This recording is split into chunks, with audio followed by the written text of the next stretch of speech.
Hello, my name is Kevin Probst, and this is the 21st day of August in 2024. Welcome to Kevin's Corner, where I make videos and write articles about theology, biblical concepts, Christian worldview, and sometimes politics. Today, I want to talk to you about what the stars are telling us. On a clear night, with the naked eye, we can see about 3,000 stars. In 1609, Galileo used an early version of the telescope to observe the night sky, and he estimated that he was looking at about 30,000 visible stars. But scientists have recently estimated that there are more than 2 trillion galaxies in the observable universe, and together these galaxies contain at least 10 billion trillion stars. Oh, the heavens declare the glory of God, and the firmament shows his handiwork. Day unto day utters speech, and night unto night reveals knowledge. There is no speech nor language where their voice is not heard. Oh, yes, the stars speak to us. C.S. Lewis said of Psalm 19, "I take this to be the greatest poem in the Psalter, and one of the greatest lyrics in the world." Imagine David looking up into the vast night sky and seeing the moon along with the thousands of twinkling stars. He was overwhelmed by the mystery and the majesty of what he was seeing. Surely, most surely, that vast canopy of star-speckled darkness was shouting to him that a glorious God had done a glorious thing. David indicates that communication is happening day after day and night after night. The heavens pour out the knowledge and the glory of God.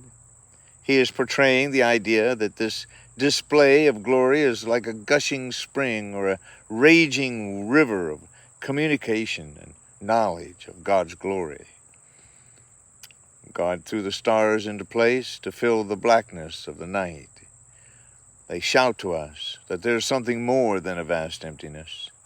They speak to us that God is there, and our omnipresent God is bigger than the universe, and he fills every nook and cranny of it. Imagine a man born deaf. He has never heard a voice, a song, or a preacher deliver a sermon. How might he ever hear? He could look into the vastness of God's creation and hear, deeply within his spirit, the never-ending message of the heavenlies as they shout the glory of our Creator God. If you look up into the vast and deep darkness, you will begin to long for the morning, for light to chase away the ominous darkness. It is a reminder that when we feel covered by a blanket of darkness in our most difficult moments, God shines upon us the light of his glory. Every night ends with a new dawning of light and hope. Paul told the Romans, "For his invisible attributes, that is, his eternal power and divine nature, have been clearly seen since the creation of the world, being understood through what he has made. As a result, people are without excuse." The heavens speak a universal language. All people from all walks of life, from all cultures, in every part of the world, look up into the same sky, and they hear the same voice coming from the one true God. And what do they hear? They hear the glory of God is declared from the heavens. The skies proclaim the works of his hands. Psalm 19:1. The great astronomer and physicist Robert Jastrow bemoaned his fellow scientists who had no faith, but relied entirely on reason to solve the mysteries of the universe, and this is what he said.